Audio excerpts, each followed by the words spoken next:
के दिन हमने जो देखा वो कोई पहला नमूना नहीं था। 2016 में केएमसी के अंदर घुस के केएमसी की थिएटर सोसाइटी पर हमला करने वाला भी एबीवीपी था। 2017 में रामजस कॉलेज में 55 बरस के टीचर का गला दबाने वाला भी एबीवीपी था। जेएनयू के अंदर मास्क करके स्टूडेंट्स के हॉस्टल्स में घुसकर उन पर हमला करने वाला भी एबीवीपी था। और हर जगह जिन लोगों पर हमला हुआ उनके सवाल क्या थे?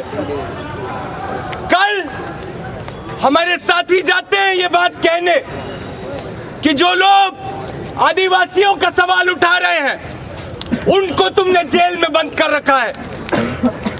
19 में जेएनयू पूछ रहा था जो लोग इक्वल सिटीजनशिप के लिए सवाल उठा रहे हैं उनको तुमने जेल में बंद कर रखा है।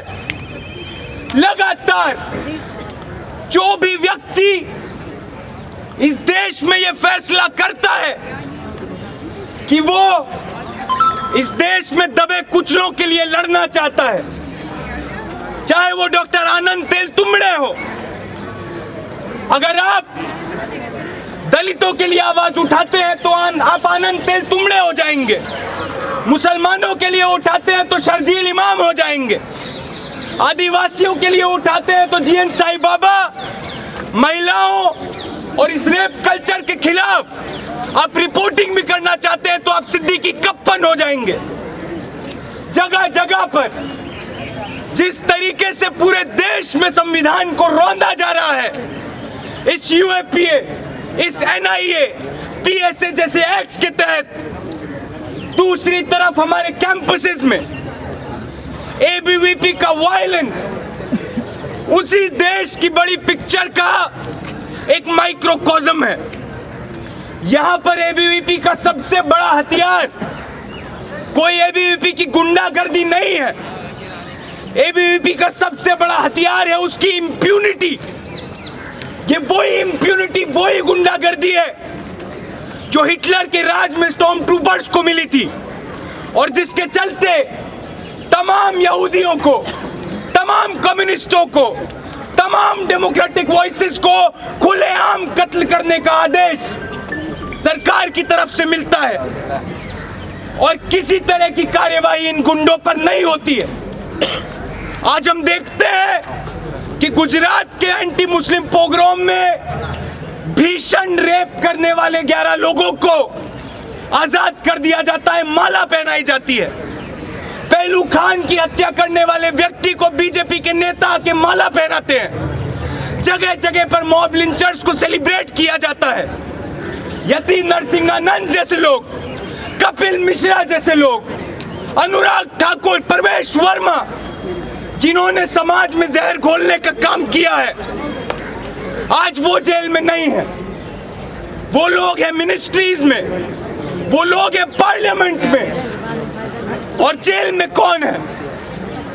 जिन्होंने लोगों के बीच में जाकर ये कहने की हिम्मत करी कि अधिकार कोई देता नहीं है, छीनना पड़ता है। और इस संविधान को जीवित रखने का काम जो लोग कर रहे थे, चाहे वो शाहीन बाग की महिलाएं हो, चाहे वो दिल्ली के बॉर्डर पे बैठे किसान हो, चाहे वो हमारी यूनिवर्सिटी के professor GN Sai Baba, professor Honey बाबू हो, चाहे आपके और मेरे जैसे स्टूडेंट्स शर्जील इमाम, उमर खालिद हो, हर किसी पर बॉडीली अटैक करके इस सरकार को लगता है कि जनता की चेतना को रोक देगी। हम इस सरकार से और एबीवीपी के गुंडों से कहना चाहते हैं कि दबे कुचलों को आवाज देना हम अपना कर्तव्य समझते हैं और हम इंस्पिरेशन ढूंढते हैं भगत सिंह में, ढूंढते हैं अंबेडकर में, ग्रामसी में, लाइबनेक्ट में।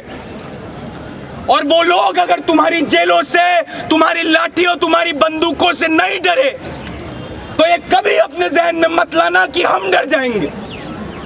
साथियों, आज की ये सभा एबीवीपी को, डीयू के वीसी को और दिल्ली पुलिस को ये चैलेंज है कि इस यूनिवर्सिटी में संविधान को बचाने की लड़ाई, बेहतर समाज बनाने की लड़ाई मजबूती से लड़ी जाएगी और आपका दिन आएगा जब आपको एक कैंपस छोड़ के जाना होगा।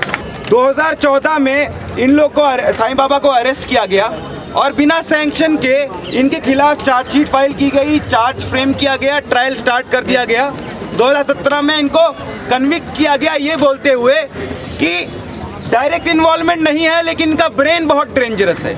पांडु नरोटे जो अभी पिछले कुछ महीनों पहले इसी केस में थे और उनका कस्टोडियल किलिंग हुआ है कि क्योंकि उनको medical negligence, deliberate medical negligence किया गया और उनको इलाज नहीं कराया गया जिसकी वजह से उनकी मौत हुई।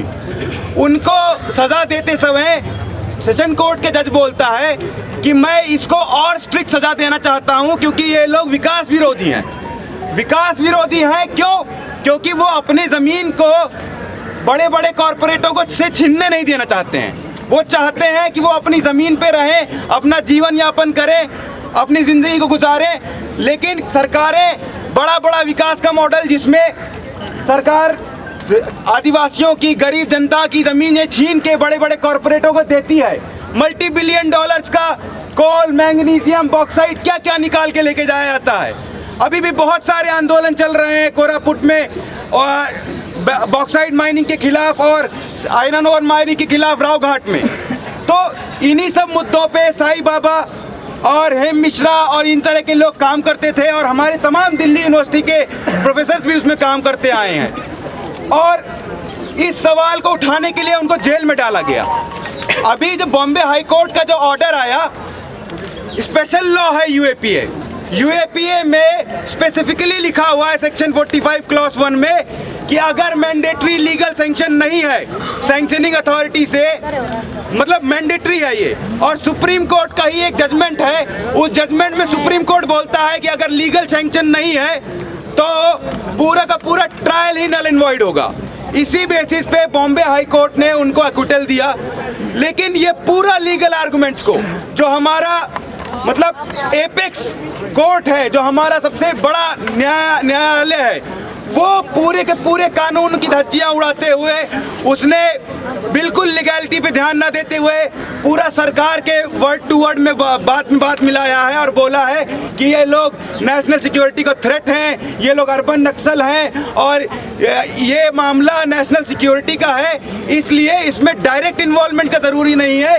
Brain is more dangerous, brain is more dangerous के हिसाब से तो यहाँ पे जितने लोग मौजूद हैं, जो लोग सवाल उठाते हैं, आज आदिवासियों के लिए बात करना बड़ा मसला है, कल महिलाओं के मुद्दे पे आए दिन रेप हो रहे हैं, कल उस पे बोलना। अभी पिछले 2 साल पहले गुड़मंडी में रेप हुआ था एक दलित महिला का, माइनर थी वो 17 साल की, आज तक FIR नहीं हुआ, उस पे बोलना वो भी देशद्रोही का मामला हो जाएगा। NAP पे बोलना देशद्रोह का मामला हो जाएगा। हम अपने हक अधिकारों के लिए बोलते हैं, ये आपका एक डेमोक्रेटिक राइट है, ठीक है, और इसको अगर ट्रैम्पल किया जा रहा है तो सुप्रीम कोर्ट, ये सारे जुडिशरी से ये सवाल उठाना चाहिए कि आप किस तरह के डेमोक्रेटिक इंस्टीट्यूशंस को प्रोटेक्ट करने का बात करते हैं। इसीलिए ये प्रोग्राम जो है वो प्रोग्राम हो रहा है, उसमें तमाम तरह के डिमांड्स, जैसे कि अपहोल्ड करने का, बॉम्बे हाई कोर्ट के जजमेंट को अपहोल्ड करने का डिमांड है और उनको साईं बाबा और बाकी साथियों को रिलीज करने का डिमांड है।